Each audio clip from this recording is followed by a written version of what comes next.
आप देख रहे हैं स्टेट न्यूज़ टाइम। मैं हूं आपके साथ अनस खान। आज हम मौजूद हैं उत्तर प्रदेश की राजधानी लखनऊ में जहां सियासी माहौल गरमाया हुआ है। पूरे उत्तर प्रदेश में एक सियासत की मुहिम छिड़ी हुई है। चुनाव नज़दीक है 2022 और समाजवादी पार्टी के जो मुस्लिम एक बहुत बड़े चेहरे आज़म खान वो जेल में हैं। उसके चलते समाजवादी पार्टी उनके लिए ज्ञापन देने रोडों पे उतरी है और समाजवादी पार्टी के जो पूर्व मंत्री रह चुके हैं आज़म खान, उनकी जौहर यूनिवर्सिटी को सरकार ने कार्रवाई करने का काम किया है। आज इसी सब बातों को लेकर के हम पहुंचे हैं मोहम्मद अरशद खान साहब के साथ, जो कि समाजवादी पार्टी में पूर्व राष्ट्र महासचिव रह चुके हैं और पूर्व जौनपुर विधायक हैं। आइए इनसे जानते हैं, आज इन्हीं ने भी एक ज्ञापन सौंपा है डीएम के यहाँ। आइए इनसे जानते हैं किस तरीके से समाजवादी पार्टी आज़म खान के लिए लड़ाई लड़ रही है और ज्ञापन सौंपने से क्या, कब तक आज़म खान को रिहा करा जाएगा, ज्ञापन देने से क्या मतलब है। सर, आज़म खान के लिए जैसे आज आपने ज्ञापन सौंपा है और आज़म खान जी के जौहर यूनिवर्सिटी के ऊपर कार्रवाई चल रही है, इस पर आप क्या बताना चाहेंगे।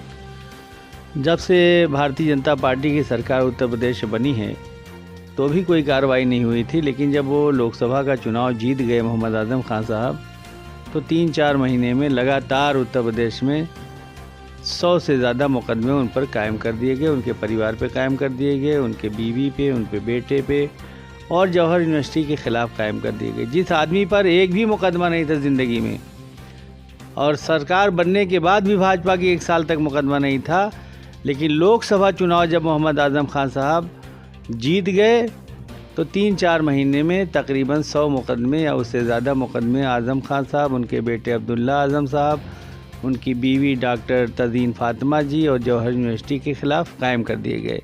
ये षड्यंत्र है, साजिश है जनाब मोहम्मद आज़म खान, उनकी फैमिली को और यूनिवर्सिटी को तबाह करने की।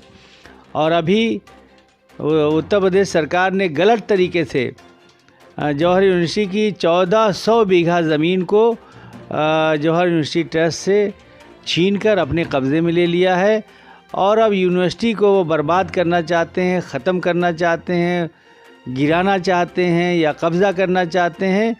इसके ख़िलाफ़ पूरे देश में लोग नाराज़ हैं।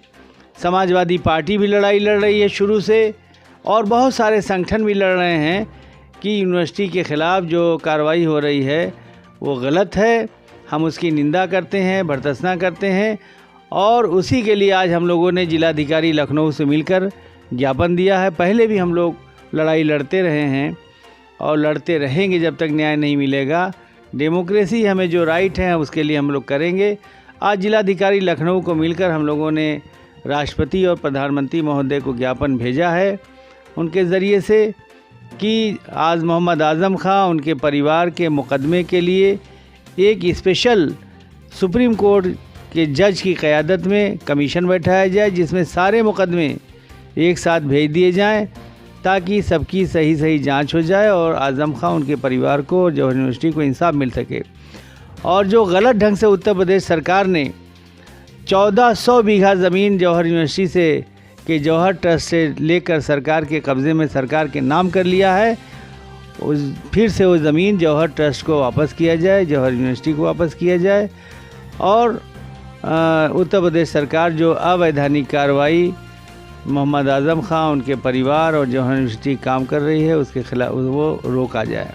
सर, जैसा कि सरकार का कहना है कि इन्हीं ने अपने दबंगई पे उस ज़मीन को कब्जियाया था, क्या ये बात कहाँ तक की सच है।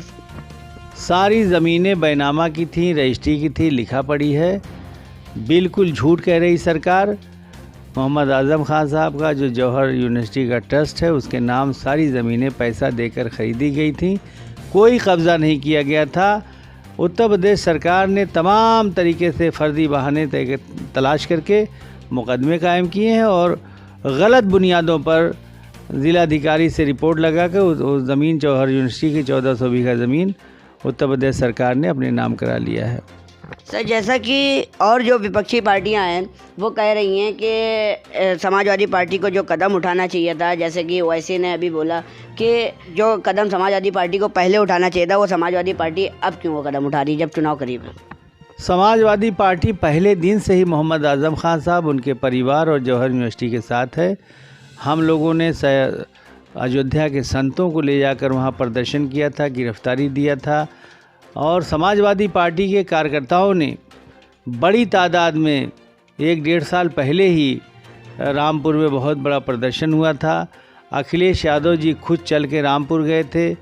मुलायम सिंह यादव, अखिलेश यादव ने लखनऊ में प्रेस कॉन्फ्रेंस किया था। और पूरे प्रदेश में समाजवादी पार्टी ने मोहम्मद आज़म खां, उनके परिवार और जौहर यूनिवर्सिटी पर किए गए फर्जी मुकदमों के ख़िलाफ़ धरना प्रदर्शन आंदोलन भी चलाया था। जब मोहम्मद आज़म खां, उनके बेटे अब्दुल्ला आज़म, उनकी बीवी डॉक्टर तज़ीन फ़ातिमा जी जेल गए तो भी अखिलेश यादव जी पहले ही दिन मिलने सीतापुर गए। तो समाजवादी पार्टी शुरू से मोहम्मद आज़म खां साहब, उनके परिवार के साथ, जौहर यूनिवर्सिटी के साथ है। और अभी कल फिर जनाब अखिलेश यादव जी रामपुर गए थे, उनके परिवार से मिले और उन्होंने बयान दिया वहाँ प्रेस के ज़रिए से कि उत्तर प्रदेश सरकार गलत काम कर रही है। और दूसरे उन्होंने साफ साफ कहा कि मरते दम तक, आखिरी दम तक अखिलेश यादव जी ने ऐलान किया कि हम लोग और पूरी समाजवादी पार्टी मोहम्मद आज़म खां, जौहर यूनिवर्सिटी, उनके परिवार के साथ है। और जहाँ तक ओवैसी साहब का ताल्लुक़ है, वो मुसलमानों के बहुत बड़े लीडर हैं, इसमें कोई शक नहीं है, एमपी भी हैं। लेकिन 1.5 साल से जुल्म हो रहा है रामपुर पे, आज़म खां साहब, उनके परिवार पे, जौहर यूनिवर्सिटी पे। और वो एक बहुत बड़े लीडर भी हैं, एक पार्टी के लीडर भी हैं, एमपी भी हैं। लेकिन 1.5 सालों में पार्लियामेंट में कभी भी जनाब असदुद्दीन ओवैसी साहब ने मोहम्मद आज़म खां, उनके परिवार और जौहर यूनिवर्सिटी के ख़िलाफ़ जो कार्रवाई हो रही है उसके लिए आवाज़ नहीं उठाई। सर, जैसा कि आप जो है समाजवादी पार्टी के राष्ट्र महासचिव भी हैं, जौनपुर पूर्व विधायक भी हैं, और इसी तरीके से आप एक अपनी संस्था भी चला रहे हैं मदर टेरेसा फाउंडेशन के नाम से। मदर टेरेसा फाउंडेशन क्या करेगी आज़म खान साहब के लिए? मदर टेरेसा फाउंडेशन भी शुरू से लड़ाई लड़ रही है और पूरे देश में हम लोगों ने पहले भी मेमोरेंडम दिया था। और हमारे राष्ट्रीय सचिव हैं काजी जमील अहमद, जो गांधी समाधि पर आमरण अनशन में बैठे थे, उनको और हम लोगों को गिरफ़्तार भी किया गया था वहाँ पिछले साल रामपुर में। और अभी पूरे देश में जो मदर टेरेसा फाउंडेशन का संगठन है, उसके ज़रिए से भी पूरे देश में ज्ञापन राष्ट्रपति और प्रधानमंत्री को भेजा जा रहा है कि जौहर यूनिवर्सिटी के साथ और मोहम्मद आज़म खां, उनके परिवार को न्याय दिया जाए। बहुत बहुत शुक्रिया सर। जैसा कि आपने देखा कि हमने पूर्व जौनपुर विधायक और पूर्व समाजवादी पार्टी के राष्ट्रीय महासचिव मोहम्मद अरशद खान साहब से बात करी। इन्हीं ने बताया किस तरीके से मोहम्मद आज़म खान के लिए समाजवादी पार्टी और समाजवादी पार्टी के कार्यकर्ता लड़ रहे हैं। स्टेट न्यूज़ टाइम से मैं अनस खान, कैमरामैन प्रमोद गुप्ता के साथ।